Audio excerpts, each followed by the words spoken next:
Alors j'établirai le trône de mon royaume, conformément à l'alliance que j'ai conclue avec David, ton père.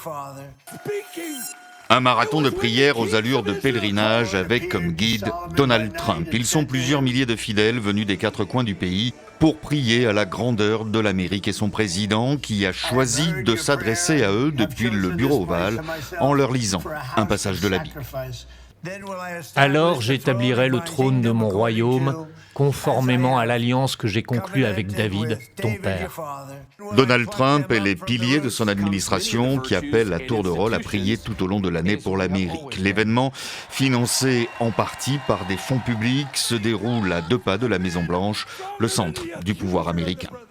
Qu'un dirigeant appelle le peuple à revenir à une époque de repentance et à redonner son élan à cette nation, fondée sur des valeurs judéo-chrétiennes, qu'il appelle aussi courageusement toute une nation à revenir à ces valeurs, c'est important d'être présent lors d'un événement historique comme celui-ci.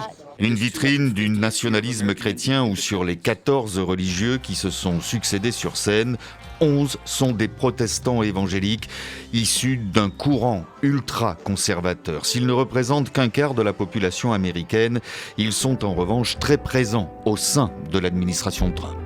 Si l'on fait ce que Dieu nous demande, on ne peut pas tuer des bébés, on ne peut pas accepter des choses que la Bible interdit.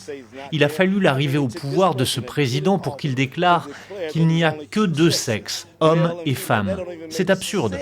Célébrer les 250 ans de l'Amérique et ses racines chrétiennes avec le soutien de l'administration Trump, de quoi écorner un peu plus la séparation de l'Église et de l'État. Que ce soit dans la déclaration d'indépendance ou bien dans la Constitution, jamais la religion ou bien Dieu n'est mentionné.